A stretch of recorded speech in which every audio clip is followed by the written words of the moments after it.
Merci de votre fidélité. Nous revenons sur ce plateau de kiosque. J'étais en train de dire tout à l'heure au début de votre émission, le Premier ministre Bruno Tshibala, tout à l'heure à l'Assemblée nationale, l'interpellation du député Henri Thomas Lokondo avait reçu le quitus unanime de l'Assemblée nationale. Le Premier ministre va pouvoir s'expliquer du retard enregistré dans les dépôts de la loi des finances exercice 2018.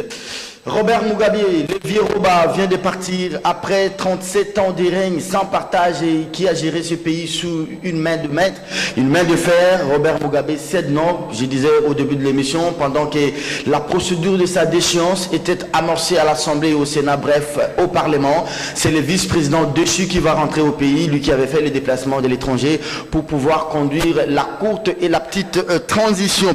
Autre sujet que nous allons développer tout à l'heure dans votre magazine, c'est ces reports de la manif du RASOP. Martin Fayoulou a écrit au nom du RASOP pour le compte de son parti les CID. Le RASOP ne va plus descendre dans la rue, soit pour rejeter les calendriers le 28 de ce mois. La date, vous la retenez, c'est pour le 30. J'ai suivi même la réaction de l'IDPS, Augustin Kabouya. Le RASOP veut tout simplement préserver des vies humaines. Le RASOP ne veut pas d'une confrontation avec la majorité présidentielle. Qu'est-ce que d'aujourd'hui vous fera le point d'honneur? À quelques instants de la fin de l'émission, nous allons vous faire le récapitulatif du dossier Daniel Safou. Nous devons les soutenir. Nous sommes ensemble. Nous ne peinons pas fait cause ni pour Daniel, moins encore pour les conseils supérieurs de l'audiovisuel et de la communication. Les invités, ils sont deux. On est en retard, mais je pense bien que nous allons pouvoir récupérer le temps. Peter Tiani, il est du Vrai Journal et un magazine d'actualité et d'information diffusé sur CCTV. Bonjour. Bonjour Serge. Bienvenue. Merci pour l'invitation. Alors, sur la grille ces derniers temps, c'est Jean-Lucien Boussa, le ministre d'État, ministre au commerce. Devoir de mémoire. Mais je ne veux vraiment pas commenter devoir de mémoire pour que les gens ne me prêtent pas des intentions. Il est vrai que depuis un temps, nous avons créé une rubrique permettant à la population congolaise de savoir un peu, parce que nous avons un peu la mémoire courte de ce qui se passe, ce qui était dit hier et ce qui est dit aujourd'hui, ce qui fait que c'était le Premier ministre, Tshibala, c'était Olinga Nkoyi, c'était aujourd'hui... on ne va pas revenir sur tous les noms, oui, mais à un moment j'ai constaté un répit dans cette rubrique quand vous diffusiez, même si je n'étais pas là, mais les gens m'appelaient pour m'aider, mais appelez Peter pour lui dire, pour lui demander pourquoi il ne faisait plus passer cette rubrique. Les gens s'en sont plaints, ça c'est vrai. La rubrique de devoir de mémoire nous prend du temps. Ça veut dire, si vous regardez bien, nous avons 15-20 images qu'il faut compiler et ça prend minimum une semaine et demie, travail de nuit et de jour.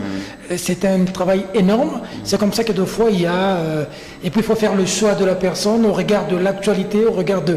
Voilà, parce qu'il ne suffit pas seulement que vous fassiez devoir de mémoire, mais il suffit aussi que ça puisse avoir un message, un impact au sein de l'opinion. Donc c'est pour ça qu'il y a eu ce petit... Mais que peu de peur que de mal, il n'y a rien, c'est pas que nous avions eu peur de quoi que ce soit, non. Donc, ils peuvent encore suivre aujourd'hui à 18h45 ceux qui n'ont pas pu suivre. C'est pour 2 semaines, c'est jusqu'au vendredi prochain. Très bien, merci beaucoup Peter Tiani. John Lungila, il est des Congo Web TV, mais je précise ici qu'ils n'interviennent pas pour le nom et le compte de leurs médias respectifs. Ici, ils sont comme des journalistes et les analystes de l'actualité. Bonjour. Bonjour Serge, merci pour l'invitation. Belle chemise, beau costume. Vous aussi. Allez, table ronde, les derniers invités, ou soit les prochains invités.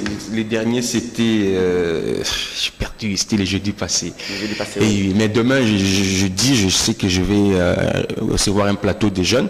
Mais ce qui est plus important aussi, Serge, je voulais faire cette mise au point, si vous me permettez, pour 1 minute seulement, parce que j'ai vu aussi, vous avez commenté sur cette publication, un jeune, un leader jeune, Constant Moutamba, que vous connaissez, le président de Nogec. Vous savez que depuis le week-end passé, il est victime d'un empoisonnement. J'ai eu à le dire quelques heures après qu'il soit piqué une crise, qu'on l'a ramené à l'hôpital. Vous savez qu'il était l'initiateur d'une opération qui a réussi à l'INCA. Ça fait carton plein, opération Maki, pour demander aux uns et aux autres de respecter les calendriers et de se mobiliser pour trouver des moyens afin de demander, de permettre à la CENI de respecter ces calendriers. C'est vrai que la Nogec est contre d'autres mouvements citoyens. Imbi et consorts, qui, selon la NOGEC, sont des fois utilisés pour déstabiliser le pays, moyennant de moyens qu'ils octroient auprès de quelques chancelleries internationales. Et ce matin, je l'ai eu au téléphone, on a parlé, il se porte bien. Je voulais rassurer ici que moi, j'ai vu le carnet médical de Constant Moutamba qui existe et qui a approuvé qu'il y avait tentative d'empoisonnement aigu. Heureusement que ce n'est pas chronique, sinon on allait le perdre automatiquement. Et il m'a aussi demandé de transmettre salutations à tout le monde parce que je l'ai au téléphone. Et ce qui est bien, il a pardonné l'auteur de cet acte, un peu comme le pape l'a fait, ce sont ses mots.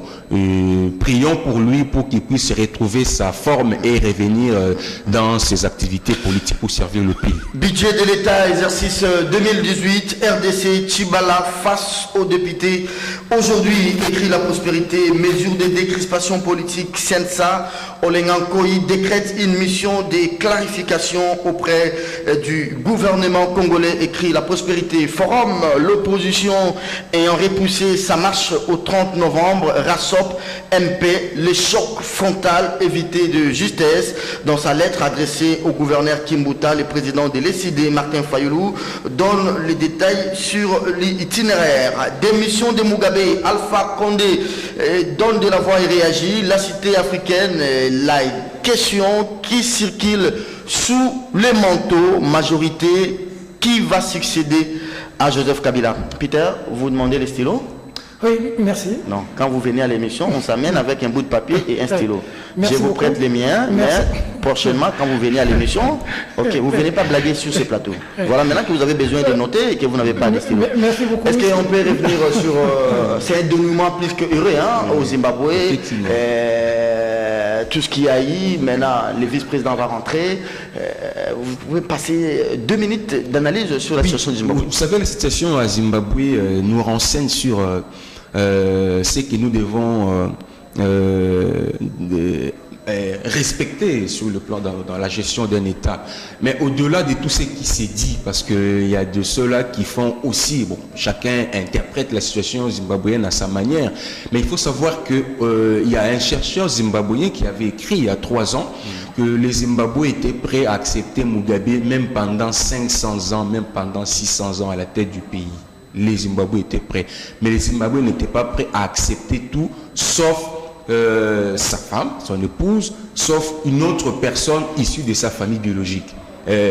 Chercher à le faire, ça allait être une insulte sur le peuple zimbabwéen, du reste indépendant et jaloux de son identité. C'est ce qui est arrivé, effectivement. Mais il faut reconnaître ici, parce qu'il fallait trouver une issue pour le patriarche, Robert Mugabe. Je vous rassure que jusqu'au moment où je vous parle, Mugabe est très bien respecté au Zimbabwe.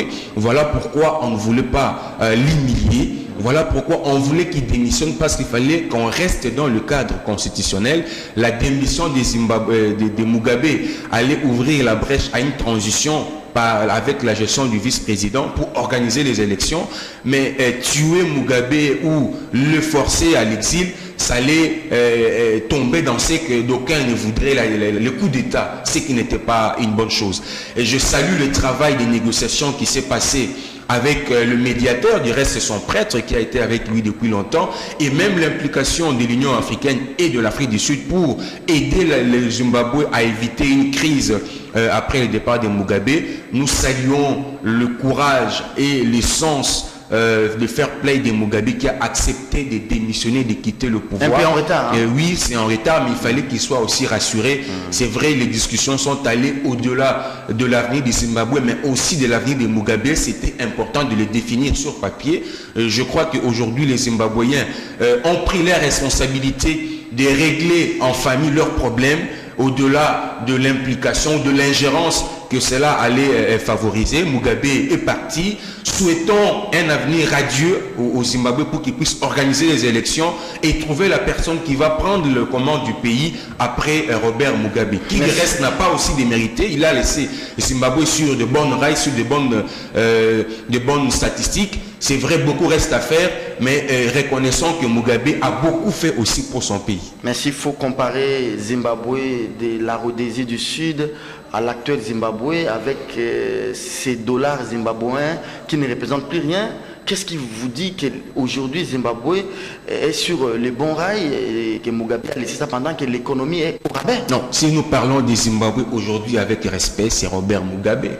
Si aujourd'hui nous parlons de l'Afrique, je suis au regret de constater que des chefs d'État capables de faire face aux Occidentaux sont en train de partir. J'ose croire que la succession pourra assurer la relève. Vous savez ce qui se passe en Libye aujourd'hui. Personne, aucun chef d'État n'a le courage d'en parler ou de dénoncer. Mais Mugabe était comme Mohamed Kadhafi, qui ont défendu non seulement l'identité de Zimbabwe, mais l'identité de l'Afrique aussi.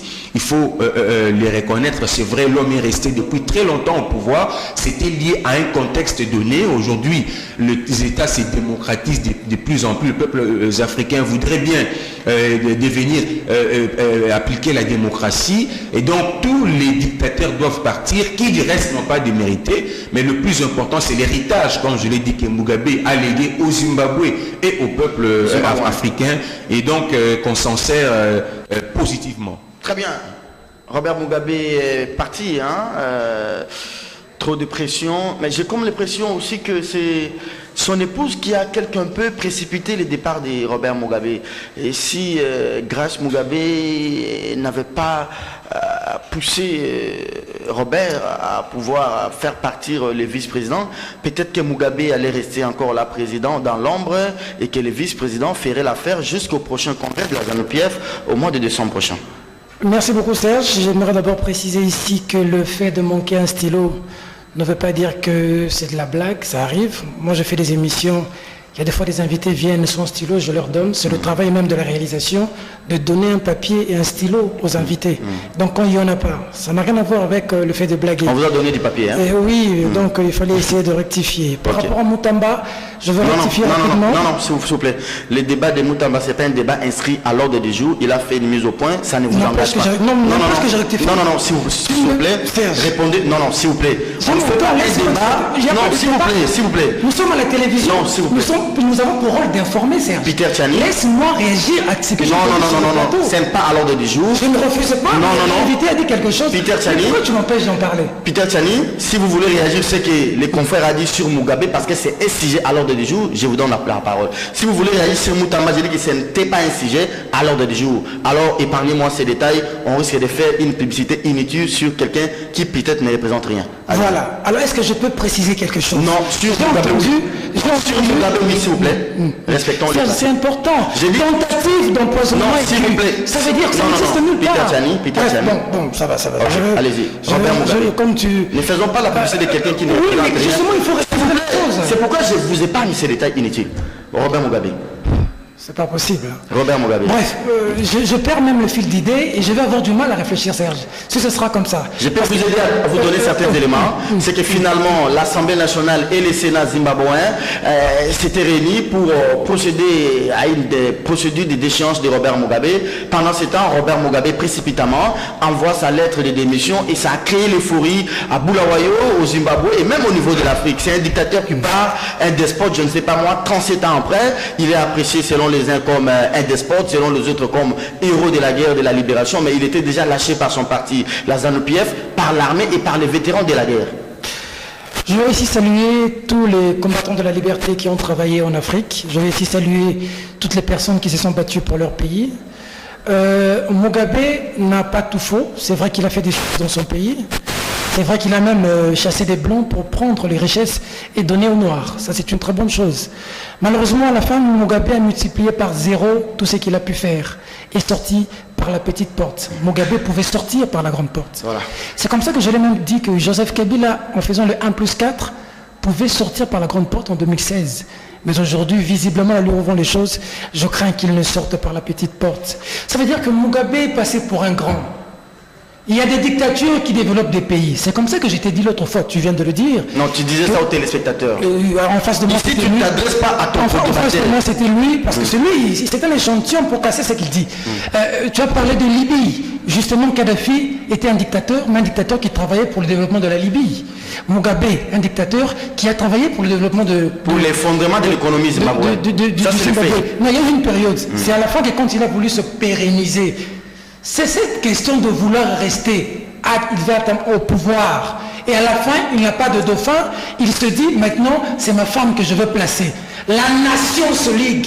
L'esprit de la nation se dit, pour le Congo, une armée qui travaille pour les Zimbabwe et non pour Robert Mugabe, les Zimbabwéens qui sont là pour les intérêts du Zimbabwe et non pour un individu, on dit, non monsieur, pour les intérêts du Zimbabwe, nous te mettons dehors. C'est ça ce qu'il faut apprécier. C'est ça qu'il faut aimer. Mugabe pouvait prendre la balle au bon quand il a été pris par son armée et démissionner. Tout le monde a attendu ça. Il est passé aux médias, au lieu de démissionner, il a éludé, il a arraché des pages où il devait démissionner pour dire autre chose à la télévision. Et puis on l'a vu à une cérémonie universitaire, et puis en fin de compte, il sort par la petite porte. Mais il y a quand même la contradiction, hein, Peter Tsani. La dernière déclaration des Zimbabwe médiatisée, il disait il va tenir les prochains congrès avec la ZANU-PF au mois de décembre. Mais maintenant qu'il est chassé de la ZANU-PF, et en même temps il démissionne. Qu'est-ce qui a changé entre son discours et la journée d'hier? Non, rien n'a changé. Ça veut dire qu'il s'est vu contraint devant une situation. Mugabe voulait emmener l'armée à faire un coup d'État clair, le prendre et puis prendre le pouvoir de force pour que la SADC intervienne. Et surtout l'Afrique du Sud qui a pour mission d'intervenir en cas de problème. Alors on devait l'emmener jusqu'au bout. On lui a donné une brèche de sortie, une déclaration. Il a fait cette déclaration sans démissionner.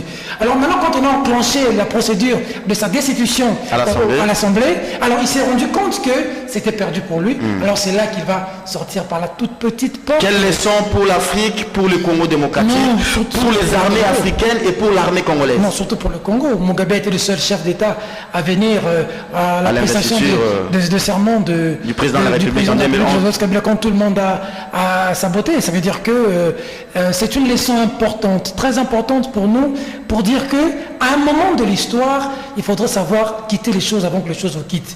Il faut savoir, c'est vrai, avoir des garanties pour sa sécurité, la sécurité de sa famille, chose que nous avions toujours dit pour notre chef de l'État, parce que j'ai vu dernièrement dans une vidéo, je crois que c'est une vidéo qui date, où il est allé accompagner Laurent Désiré Junior à l'école. Ça fait beau de voir un jour Joseph Kabila en train de prendre de l'air à Mwanda. Ça fait beau. Ça veut dire que des sécurités garanties, mais sortir par la grande porte. Pourquoi les chefs d'État doivent toujours sortir par des petites portes? Pourquoi ils ne peuvent pas se rendre à l'évidence que l'usure du pouvoir, à un moment donné, l'ivresse du lait, tu n'as pas l'impression qu'à un moment, ça va t'échapper.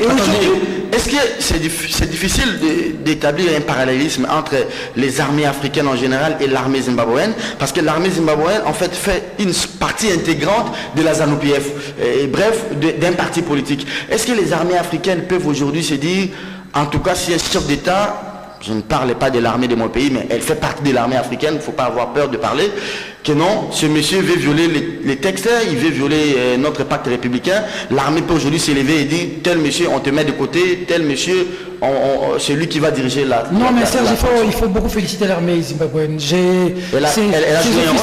officiers, sans effusion de sang, il y a aujourd'hui une transition sans Mugabe.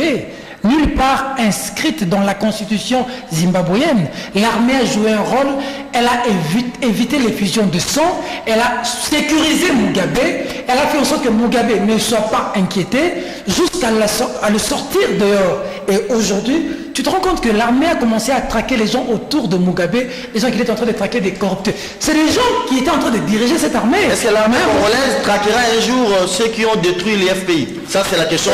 On va l'armée congolaise arrivera à le faire, mais au sein de l'armée congolaise, il y a des dignes fils de ce pays, Serge, qui ne peuvent peut-être pas dire des choses, déclarations publiques. Il y a des dignes fils de ce pays qui savent le malheur que nous vivons tous, et que pour le bien du Congo, ils doivent travailler pour le pays. On va revenir au pays. John a ouvert avec le premier, vous ouvrez, John va conclure avec le deuxième. Il y a les RASOP qui annulent déjà la manif. Je prends cette manchette du journal Forum. L'opposition ayant repoussé sa marche au 30 novembre. RASOP MP, les chocs frontaux évités de justesse. Forum poursuit en en disant, dans sa lettre adressée au gouverneur Kimbuta, le président de l'ECD, l'engagement pour la citoyenneté et le développement, Martin Fayoulou, donne les détails sur l'itinéraire. Page 3, je vais lire la lettre de Fayoulou par les contenus de l'article. Ça, c'est la lettre de l'ECD, Kinshasa, 21 novembre 2017. Référence, je vous épargne ces détails, à monsieur le Premier ministre, vice-premier ministre, ministre intérieur, à monsieur le représentant spécial du secrétaire général des Nations Unies, tous à Kinshasa, Gombe, à monsieur le gouverneur de la ville de Kinshasa, à Kinshasa, objet information. Monsieur le gouverneur, conformément à l'article 26 de la Constitution, nous vous informons que notre parti politique ECD, en collaboration avec les partis membres du Rassemblement des forces politiques et sociales acquises au changement, organise une marche pacifique le jeudi 30 novembre 2017 prochain dans la ville de Kinshasa. Deuxième paragraphe, notre marche débutera à 7h à partir des sièges, les sièges au pluriel, des quartiers et quartiers communaux de nos partis politiques et débouchera vers 17h sur l'esplanade située entre le boulevard Triomphal et l'avenue de l'enseignement en face du stade de Martyrs. Veuillez agréer, monsieur le gouverneur, l'expression de nos meilleurs sentiments patriotiques. Martin M. Fayoulou, M comme Madidi, président. Plus de peur que de mal. On a évité la confrontation. Augustin Kabouya l'a dit sur les ondes des médias périphériques. Exactement, c'est une très bonne initiative. Je comprends que pour qu'ils en arrivent là, le rassemblement doit avoir eu un débat interne très intense. De 48 heures. De 48 heures, parce qu'il y a des gens qui voulaient aller le 28, cet affrontement-là. Se dire que c'est capituler, ça donnerait une mauvaise impression. Il y avait d'autres qui voulaient emmener, comme on a amené Mugabe jusqu'à la fin. Donc amener le régime jusqu'à la fin de ces idées machiavéliques. C'est comme ça que, bon, c'est pas la première fois que lorsque l'opposition appelle à une manifestation, la majorité s'y appelle. Alors là, à Malin Guinée, le rassemblement a bien joué en termes politiques pour éviter qu'il y ait affrontement.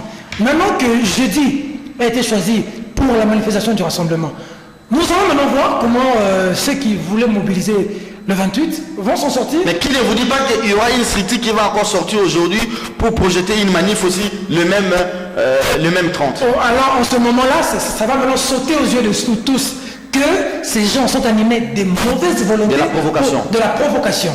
Hier, tout le monde disait sur ce plateau, on prêtait à Kabila des intentions. Il y aura passage civilisé de flambeau en 2016. Aujourd'hui, nous sommes en 2017, nous comprenons que personne n'a prêté des intentions à qui que ce soit. Maman Olive a dit à Goma qu'on leur prête des intentions. L'objectif était de vouloir se pérenniser au pouvoir. Nous sommes en 2017, ils ont parlé de 2018. Je suis en train d'entendre les chuchotements. Je parle bien des chuchotements d'un référendum. Je crois que les gens qui vont avoir l'idée de pouvoir, les gens qui n'aiment pas Joseph Kabila auront l'idée de pouvoir jeter, c'est un ballon d'essai, mais ceux qui vont jeter ça, qui vont relancer une idée comme ça, j'espère que c'est des gens qui ont bien parlé avec les officines internationales pour chasser Kabila. Mais si Kimbuta arrivait en violation de la loi à annuler la manif du 28 de la MP, ça sera une brèche aussi pour lui, en violation de la loi, d'annuler la manif. Non, Kimbuta n'a pas le droit d'annuler la manifestation. Selon la Constitution, c'est ça le problème chez lui. Est-ce que vous parlez de cette Constitution est 17 jours? La Constitution, mais nous sommes régis par la Constitution. Je parle là parce que l'article 25, 26, 27, 28, 29 de la Constitution garantit la liberté fondamentale qui veut que je m'exprime, expression, liberté, le droit à l'information. C'est pour ça que je suis en train de parler. Joseph Kabila est là où il est maintenant, grâce à la Constitution. Nous sommes en train d'évoluer grâce à cette Constitution. Alors, Kimbuta n'a pas un pouvoir plus que la Constitution. Il n'en a pas. Il n'en a pas un. Ça veut dire que la Constitution, nous sommes dans un régime déclaratif. Informatif. Vous informez l'autorité. Et l'autorité prend des dispositions. Il prend des dispositions pour sécuriser et encadrer cette... Mais si elle n'est pas à même de prendre les dispositions, elle fait non, quoi? elle est autorité, elle perçoit les impôts, elle fait tout pour être en mesure. C'est justement ça le problème. Nous avons des autorités qui perçoivent les impôts qui sont incapables d'assurer. Alors, Peter Djani, la manif vise les régions du calendrier. Pendant que Nanga avait soulevé un certain nombre de préalables qu'il a résumé en termes de contraintes, 3 grandes lignes, il y a certaines contraintes qui passent d'être vidées déjà, comme le budget déposé à l'Assemblée à temps, peut-être on va en parler en dernier lieu de l'émission, comme la loi électorale que le Premier ministre a déposé le lundi. Mais comment ce scepticisme de l'opposition de pouvoir rejeter ces calendriers pendant que le gouvernement donne déjà des signaux et joue un peu sa partition. Le gouvernement a donné quel signal? La CNCO s'est prononcée, vous avez Les dépôts de la loi électorale, ce n'est pas un signal? Oui, les dépôts du budget, plus de 500 millions de dollars réservés pour le financement des élections, c'est pas... Il y a des problèmes, Serge. Allez. La CNCO, qui est porteur de cet accord, s'est prononcée. Les dépositaires... Qu'est-ce que la CNCO a dit? Qu'on devait réduire, pas décembre. La CNCO vient de le dire. Ça fait 1 jour, 2 jours. La CNCO a dit que ce n'est pas décembre. On peut réduire jusqu'au vers juin, juillet. Alors pourquoi ils ne peuvent pas le faire? Deuxièmement, jusqu'aujourd'hui, Nanga n'a pas levé cette option de machine. Il y a des choses dont... Mais c'est la loi électorale qui va en déterminer. Hein? Justement. Ça veut dire que lui, déjà, quand il a levé l'option des machines, il a court-circuité l'Assemblée nationale par la loi électorale. Ça veut dire que les gens ont des idées préconçues. Serge, crois-moi, aujourd'hui, moi, Peter Tiani, ça n'engage que moi, je crois et je doute fort que la majorité au pouvoir va organiser des élections le 23 décembre 2018 pour que Kabila parte. Ils ont fait preuve de mauvaise foi depuis tout ce temps et aujourd'hui les dépositaires de l'accord ont dit qu'ils peuvent faire preuve de bonne foi pour réduire jusqu'au mois de juin, juillet. S'ils font preuve de cette bonne foi en réduisant les choses, on peut encore dire qu'on peut céder. Mais s'ils vont maintenir leur cap, là on comprendra qu'ils sont toujours de mauvaise foi et rien ne nous assure qu'ils se sont repentis jusqu'à... Alors, John, vous avez pris un peu de la patience, vous allez récupérer les temps et minutes. 28 novembre, l'opposition projetait une manif. Alors, la MP également a projeté une manif pour soutenir les calendriers. Ben, l'opposition comprend, si j'ai bien suivi le porte-parole de l'UDPS, Augustin Kabouya, qui est par souci d'éviter un choc frontal, des affrontements. Voilà pourquoi l'opposition a voulu un peu post-poser sa manif. C'est une très bonne nouvelle. Hein. Mais oui, bon, non, il faut pas parler des nouvelles parce que la majorité peut rebondir. Voilà. Et elle est dans ce droit de rebondir autant de fois qu'elle le voudra. Parce que aucun texte ne l'interdit. Elle peut aussi revoir la date. Multiplier le nombre de manifs. Voilà. Donc, ça fait partie des jeux politiques. Hein, comme disent les Quinois, Bourossi Lissango. Donc, ça fait partie des jeux politiques. Si la majorité estime que c'est un calcul politique pour dissuader ce que l'opposition peut faire, en démocratie, ça passe. Ça peut être de la provocation, mais en démocratie, ça n'a aucun problème. Ça ne dérange pas. Mais il appartient maintenant à l'autorité de nous dire, de nous rassurer si elle sera en mesure de gérer la situation sur le plan sécuritaire par rapport aux manifestations. Très bien. C'est qui sera un peu difficile. Je salue ici la sagesse de l'opposition, mais ça ne résout pas le problème. Voilà. Parce que la majorité peut revenir encore pour dire non, nous, on renvoie le 30. La majorité, ce n'est pas seulement un parti, ce n'est pas seulement une personne, c'est autant de structures. Donc, ils peuvent maintenir le 28, mais d'autres... La Ligue des jeunes, par exemple, la majorité, on va revenir. Voilà. Donc, à ce moment-là, si l'opposition voudrait seulement avoir une journée propre à elle, ça va être difficile. Très difficile. Et il faut savoir aussi, parce que j'ai écouté attentivement la lecture de la lettre de Martin Fayulu, et je n'ai pas entendu quelque part Martin donner la raison de cette marche. Voilà. Il s'est limité à informer l'autorité d'une marche projetée et donner l'itinéraire, mais il n'a pas dit à l'autorité les motivations de la marche. Vous voyez, c'est là le problème. Vous savez, ça me rappelle la pétition de l'opposition déposée à l'Assemblée nationale pour de choix faire partir Robin Minakou. C'est dans de petites erreurs comme ça qu'ils sont en train de commettre. Et quand l'autorité, Imouta va dire, je ne peux pas autoriser une telle marche parce que vous ne m'avez pas expliqué le raison de la marche, je n'autorise pas, tout le monde va sortir dans la rue pour dire, Baboye Libiso marche. Ah, on est contre les manifestations. Or, dans de petites choses, on ne sait pas respecter. Vous voulez déchoir le président de l'Assemblée nationale, mais dans la pétition, vous parlez du secrétaire général de la majorité présidentielle. Vous voyez l'erreur, c'est qui a fait que la pétition n'était pas passée. Et ça sera peut-être aussi la même chose.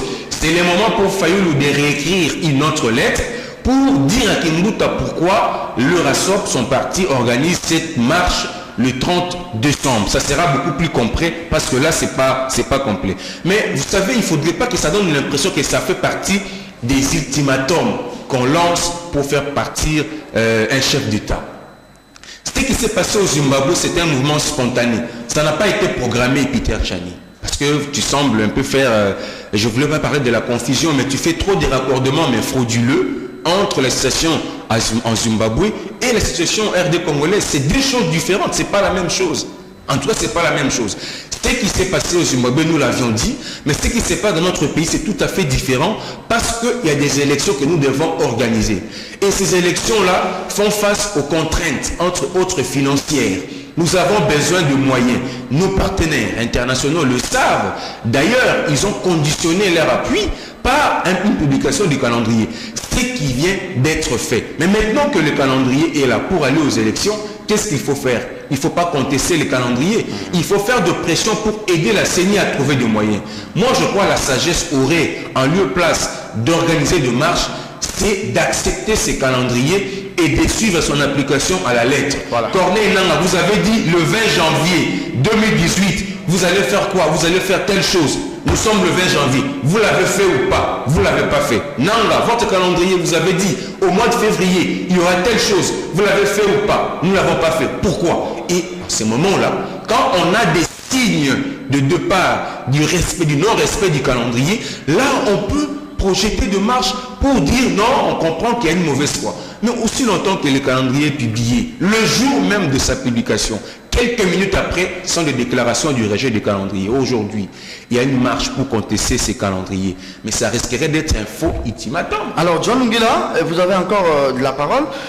J'ai craint fort déjà la journée du 28, soit déclarer une journée ville morte ou une journée fériée non déclarée, parce que qui est ce parent qui va accepter de laisser ses enfants aller à l'école? Et la journée du 30, Kekimbuta l'accepte ou pas, comme la journée du 28, Kekimbuta l'accepte ou pas, nous risquons de perdre comme ça 2 jours au cours d'une même semaine. Ça sera un match à gagner pour la République. Ça, c'est pour le mois de novembre. Et transposons ça maintenant au mois de décembre. Nous risquons d'aller de journées ville morte, soit des journées de manifs avortées ou réussies, qui préjudicieraient même l'économie et même la marche de la République. Non, mais c'est ce que je dis, les conséquences, parce que ça fait partie des conséquences des journées ville morte. Hein? Vous savez, le 24 avril 1990, Mobutu décide de quitter le MPR. Quand il quitte le MPR, à l'époque, pour être président du Zaïre, il faut être président du MPR. Il quitte le MPR, l'opposition récupère la situation, Mobutu doit partir. Mobutu doit partir, il n'est jamais parti. Nous arrivons le 5 décembre 1991. La CNS, des négociations. On a dit quoi aux Congolais? Mobutu est en train de partir, Mobutu est en train de partir. Mais Mobutu n'est jamais parti. Il est toujours là. Nous sommes arrivés. L'AFDL est venu chasser Mobutu, c'était un mouvement spontané, ce n'était pas programmé. Et c'était un troisième larron comme le dit Bomanza qui est venu chasser Mobutu. Mais jamais on peut programmer une action pour faire partir un chef d'État. Nous arrivons le 30 juin 2005. C'était, rappelez-vous, 1+4 avec Jean-Pierre Bemba. Tout s'arrête, l'opposition. Tout s'arrête le 30 décembre. Il n'y aura rien après. D'ailleurs, Bemba a dit, papa, maman, sinon vous savez ce qui s'est passé. Après, Kabila est resté au pouvoir, il y a eu élection. Aujourd'hui, on parle des 19, je parle même des 19 décembre 2016, rappelez-vous. Et pas une seconde pour Joseph Kabila. Après son mandat, il doit partir. Kabila est toujours là. Moi, je crois qu'aujourd'hui, le plus important, ce ne sont pas des ultimatums qu'on va lancer la réelle politique. Parce que dans tous ces ultimatums que je viens de vous citer, les conséquences, c'est quoi? Il y a eu de morts, il y a eu de pillages, et après, ce sont des opposants qui sont entrés au pouvoir, et Kabila reste toujours là. Donc, on est tenté de comprendre que quand l'opposition lance des ultimatums, c'est une demande d'emploi pour demander à Kabila qu'il soit nommé au prochain gouvernement, et le peuple va perdre, le pays va perdre, il n'y aura rien. Il y a le calendrier, respectons ce calendrier, le budget est déjà déposé, peut-être on en parlera, pour voir la ligne budgétaire réservée tout à l'heure. Les élections projetées en 2018. J'ai aimé votre dernière phrase, hein, quand les opposants font ça, c'est pour entrer au gouvernement. Ils sont nombreux, notamment les Steve Mikaï. Il criait ici les 17, le 30 décembre, pas une minute pour Kabila. Je suis content que vous ayez épinglé cela. Alors, est-ce qu'on peut prendre le deuxième thème de l'émission ou bien vous voulez rebondir? On prend le budget, hein, parce que non seulement Steve Mikaï, il y a Makila, il y a... Bon, on fait non, pas ils sont au gouvernement au nom de l'accord. Oui, l'accord signé par... les Tibala aussi. Oui, justement, c'est ça. C'est ce qui dit justement par tout le monde. Alors... Maintenant, ça il faut aussi le dire. Ils sont au gouvernement au nom de l'accord. Vous n'avez pas la parole. Non, c'était une précision que je voulais porter. Oui, au nom de l'accord, parce qu'ils avaient fait pression. C'est ça. Alors, est-ce qu'on peut parler du budget? Le Premier ministre sera tout à l'heure à l'Assemblée nationale. C'est l'interpellation du député Henri Thomas Lokondo, il est de la majorité. Il ne s'explique pas, comme l'ensemble de la représentation nationale. La loi sur les finances publiques est claire, le règlement intérieur de l'Assemblée est clair, qu'à la session du budgétaire, le Premier ministre, chef du gouvernement, s'amène avec son budget au plus tard le 15 septembre. L'Assemblée a 40 jours pour traiter de cette loi de finances. Le Sénat en a 20, ça fait 60 jours, mais à quelques 25 jours de la clôture de la session, c'est en ce moment-là que le Premier ministre vient déposer son budget. Ça, c'est pour mettre l'Assemblée en difficulté ou se mettre l'Assemblée dans une procédure d'urgence. Alors, qu'est-ce que Tchibala va venir dire aujourd'hui à la représentation nationale et quelles peuvent être les conclusions, je ne vous mets pas à la place de Lokondo, les conclusions de l'interpellateur? Henri Thomas Lokondo. Vous savez, nous sommes dans une période de turbulence, de forte turbulence. Vous savez, vous avez l'habitude de prendre l'avion. J'ai appris dernièrement que vous étiez à Paris sans demander des excuses aux téléspectateurs. Allez-y, vous John. partez toujours comme ça et on est surpris le matin, ce n'est pas vous qui prenez les Merci John, merci. Vous prenez trop les C'est une manière de vous savez, quand vous êtes, même si vous êtes à bord de Air France, au ciel, quand vous êtes en plein avion, les zones de turbulence, peu importe, même si c'est Obama, les zones de turbulence, vous allez le traverser. Très bien. Vous voyez? Donc nous sommes dans une zone de turbulence et ça touche, ça concerne tout le monde. Moi, je suis tenté de comprendre le gouvernement. Ce retard peut être justifié d'abord par la situation politique qui était un peu pas précise. Ouais. Voilà, c'était pas précise. Il fallait avoir de précision. Moi, je crois, la publication du calendrier est venue préciser les choses. Ça a donné des idées claires et précises sur l'avenir du pays. Le gouvernement maintenant sait ce qu'il est censé faire avec ses calendriers. Les partenaires savent aussi ce qu'ils doivent faire pour le pays. Peut-être l'opposition va rejoindre en retard. Après peut-être un dialogue que les uns pourront intégrer le gouvernement. Mais je crois qu'avec les calendriers, on a une idée. Donc Tchibala, si je vous comprends, va asseoir son argumentaire aujourd'hui sur les fluctuations politiques, les zones de turbulence. Mais on ne peut pas faire fi de ça. Vous savez qu'il y avait des bruits ici sur un troisième dialogue, des négociations. Maintenant, le pays se gère en fonction des négociations. Même au moment où nous parlons, il y a des négociations. C'est une avancée pour la démocratie ou non. Bon, effectivement, on en a besoin parce que notre démocratie, ce n'est pas encore consolidé. Elle a besoin de ça pour se nourrir et pour grandir, devenir mature. Même les États-Unis est passé par là, la France aussi. La démocratie congolaise en a besoin jusqu'au moment où les politiques vont comprendre qu'il faudrait maintenant attendre des élections et éviter des négociations. Ces budgets, je crois que j'ai eu le temps de visiter, de lire à fond ces budgets, ça rassure. Moi, je crois que nous devons faire confiance à ces rassures. Il y a une ligne budgétaire importante de 500 millions de dollars, 800 milliards de francs congolais. D'abord, c'est un budget qui donne priorité aux élections avec ces fonds-là. Vous voyez? Et au-delà des priorités liées au budget, il y a aussi les sociales qui est retenu. Cette fois-ci, il y a une ligne budgétaire d'au moins 28% retenue rien que pour ce budget. Ici, vous allez voir la prise en charge maternelle et infantile. Vous allez voir la lutte pour arrêter l'instabilité macroéconomique. Vous allez voir une ligne budgétaire pour l'enseignement, 16-15%. Une ligne budgétaire pour la culture, le sport, 1%. Bref, le social est pris en compte par ces budgets qui du reste va aussi lutter pour la certification de nos minéraux. Vous savez qu'aujourd'hui, pour avoir une ouverture au marché financier et bénéficier des financements, vous devez apporter quelque chose à vendre sur le marché international. Et nous avons des minéraux, on se plaint toujours, nous sommes un pays riche, mais on ne sait pas accéder au marché parce que nos minéraux ne sont pas certifiés. Donc vous demandez en définitive à Henri Thomas Lokondo de comprendre un peu. Oui, j'appelle à la politique parce que c'est lié à ça. Qu'il se dise à la fin, il n'a pas été satisfait de la réponse et qu'il demande au Premier ministre de tirer les conséquences, c'est-à-dire aller démissionner. Ça va encore créer d'autres... Non, ça n'arrivera pas. Je sais qu'il y aura une mention incidentielle et les choses vont passer. Oh, merci. John Lungula, sinon le budget est là. Il faudra plutôt que l'autorité budgétaire qui est l'Assemblée nationale puisse vraiment chercher là où trouver assez de moyens. Il faut féliciter Kangoudia pour le travail qu'il fait au budget. C'est un travail énorme. Avec ces budgets, il rassure.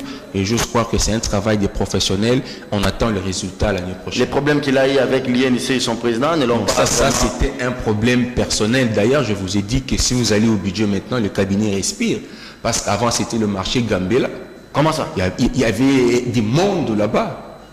Ceux qui sont partis ont permis au cabinet de respirer. Mais non, il fait beau vent avec des jeunes qui rassurent. Si vous me permettez de citer, j'ai vu des jeunes qui travaillent. Les directeurs de cabinet sont parfaits. J'ai vu, ils sont nombreux, le Boutakilé, les Crassiens qui font un bon travail avec les Français au coteau. Il faut les laisser travailler pour la République. Très bien, merci beaucoup.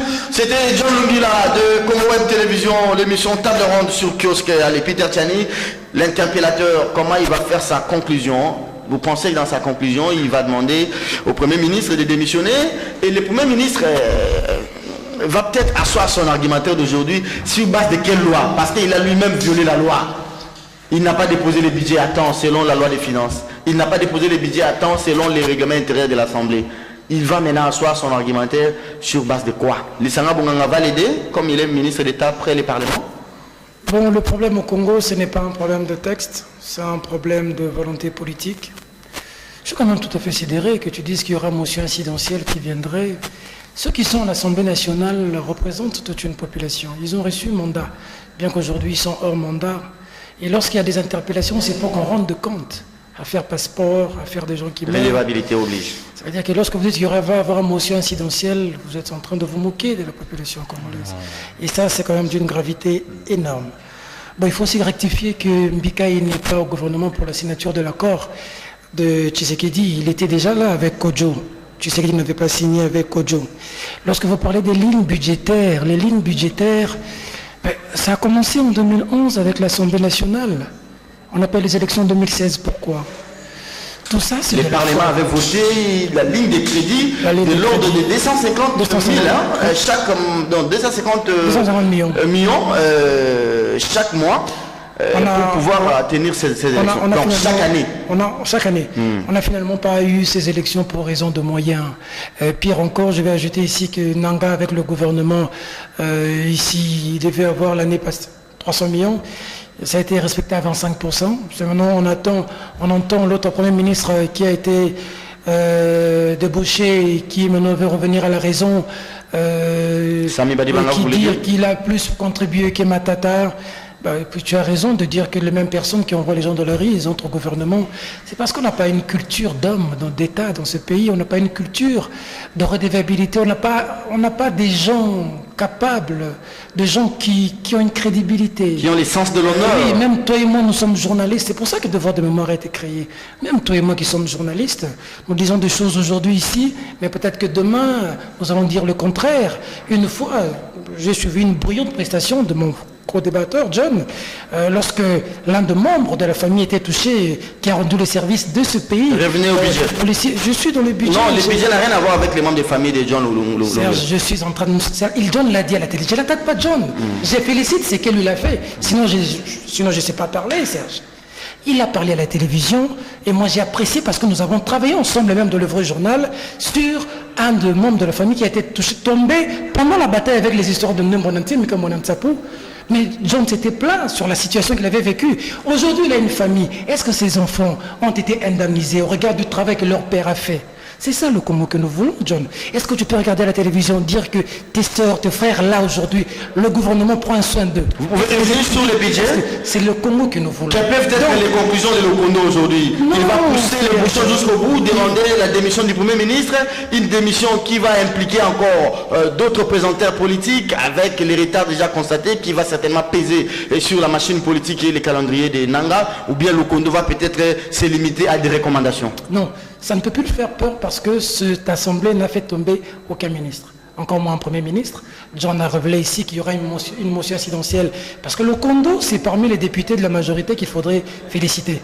J'ai informé aux téléspectateurs qu'il y a des devoirs de mémoire pour des personnes qui sont restées constantes. Et il y en a beaucoup du côté de l'opposition de la majorité qui viendra. Que nous avions conçu. Merci parmi beaucoup. Lesquels je peux même dire en passant, le Kondo figure parmi les personnes qui sont restées objectifs. Mais laisse-moi aussi faire une digression comme John l'a fait au début.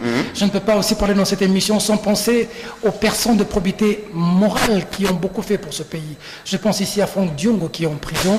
Jusqu'aujourd'hui, il n'a pu se faire enrôler. Abbas Kayonga aussi. Hein? Exactement, il n'a pu se faire enrôler. Vous le connaissez, Abbas Kayonga? Non, Abbas. Les métiers anti-fraude du Sud. Ça, c'est des gens qui sont venus torpiller ce pays.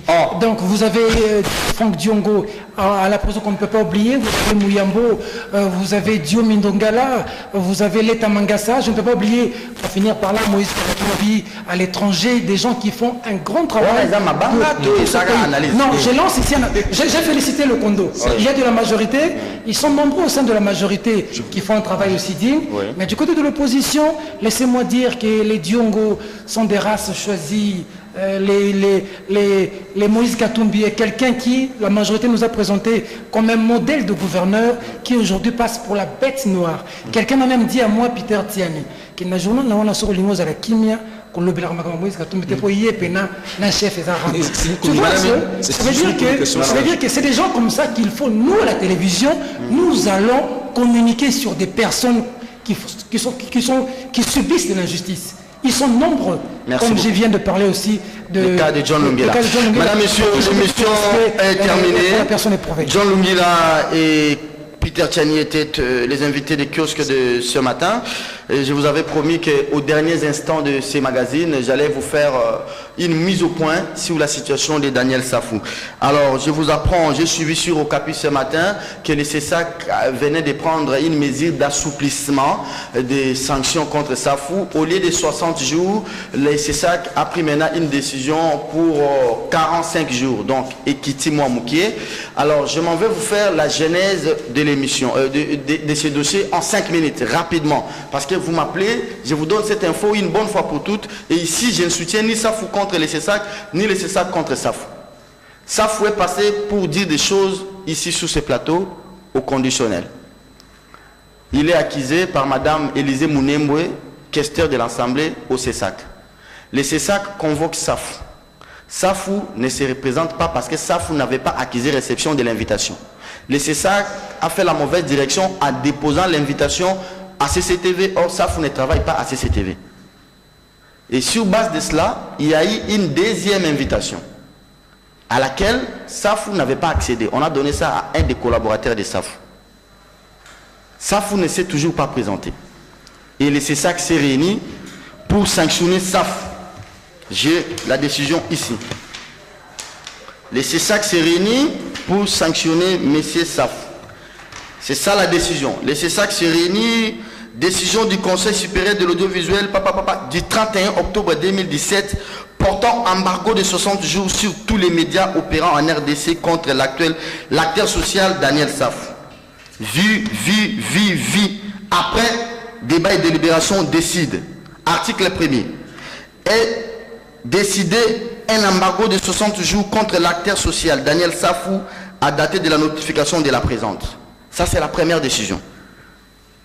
On siégeait, ça c'est ce qui est très important, on siégeait Atoufou Kambouze François, membre, Banza Tiefolo Godin, membre, Ekambo Doisenge Jean Chrétien, membre, Kanyimbo Manyonga Chantal, rapporteur, Louboyan Vidi Célestin, membre, Mayela Kinkela Magui, membre, Koïsasi Alain, vice-président. 7 membres ont siégé pour sanctionner Daniel Safou. Alors, en matière de décision au CESAC, que disent les textes? J'ai avec moi ici la loi organique du CESAC, j'ai avec moi ici les règlements intérieurs. Je m'en vais vous lire une disposition de la loi organique, article 39 de la loi organique. Article 39 pour votre gouverneur. Chapitre 4 de l'organisation et du fonctionnement du CESAC. Article 39. L'Assemblée plénière ne siège valablement qu'à la majorité des membres qui la composent. Elle ne prend ses décisions que si les 2 tiers de ses membres sont présents. Les 2 tiers des 15 membres, ça fait combien? Aux juristes de répondre.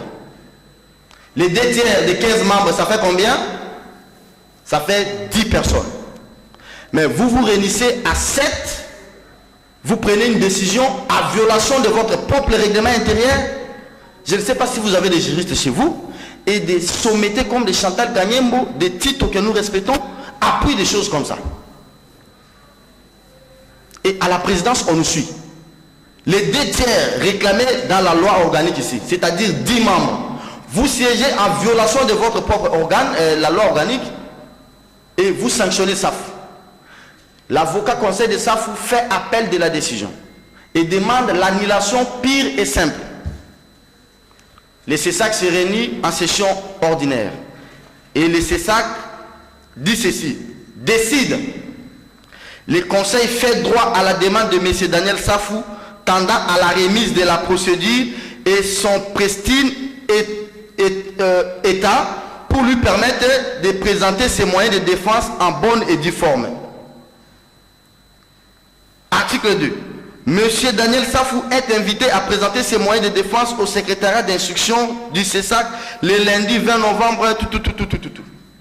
Ici, l'avocat conseil de Safou ne demande pas qu'on recommence la procédure. L'avocat, j'ai la lettre, je vais vous la lire peut-être demain, demande qu'on reporte la décision qui violait les règlements intérieurs et la loi qui régit le CESAC. Mais ici, on remet à tapis la décision sans pour autant retirer la sanction. Dans ce temps, Daniel Safou avait déjà purgé pendant 2 semaines cette sanction illégale. Nous allons poursuivre les invités, la réalisation, puisque vous nous invitez, vous nous donnez des invités, s'il vous plaît, appelez-moi quelqu'un comme Laurent Onyemba qui connaît les textes et règlements et des lois. On va poursuivre demain et nous allons vous donner jusqu'à la fin de la semaine l'évolution de la décision. Et encore hier, ce qui était grave, le CESAC prend une décision selon la Radio Capi d'assouplissement. Donc le CESAC confirme même l'irrégularité. D'abord, le fait pour le CESAC de dire ici que la mesure est remise à tapis, la procédure est remise à tapis, c'est-à-dire le CESAC méconnaît la première décision. Mais au lieu d'abord de retirer l'embargo, vous méconnaissez la première décision, mais vous demandez à quelqu'un de... Non. Et je vous apprends pour vous téléspectateurs, ne me dérangez plus. Daniel a saisi la section administrative de la Cour suprême de justice qui fait office de la Cour de... Non, le Conseil d'État ou la Cour de cassation. Et je pense que le CESAC devrait se dessaisir. Demain, nous vous donnerons encore plus de détails parce que dans la sanction, ici, le CESAC se base sur les directives de la AM. Ça, c'est encore une grave aberration. Ces directives de la AM sont contraires à l'exposé des motifs de la loi qui régit, bien qu'étant la loi donne le droit au CESAC de combler les vides juridiques quand il s'agit des vides juridiques, de prendre des directives, mais le CESAC ne pouvait pas prendre une directive de la AM qui n'est pas conforme ni à l'exposé des motifs de la loi organique qui régissant le CESAC, ni encore conforme à l'actuelle constitution, parce que cette directive de la AM était conforme à la constitution de la transition de 2004 qui a été abrogée par la constitution de 2006 du 18 novembre. Cette émission est terminée. Cette mise au point valait sa peine. Merci beaucoup à la réalisation de pouvoir m'envoyer demain Laurent Onyemba et quelqu'un d'autre. Ils pourront venir pour nous éclaircir davantage. Merci à vous, chers téléspectateurs. C'était l'anniversaire de Gabriel Chabagnier-Record hier. C'était hier. Donc, allez, bon anniversaire, cher Gabi. Et à tous les journalistes de Congo Web, en commençant par lui-même, le numéro 2, le numéro 1 d'ailleurs, Gilbert Biladi, et d'où Jésus Bélédou. 9h30 demain, avec le même plaisir.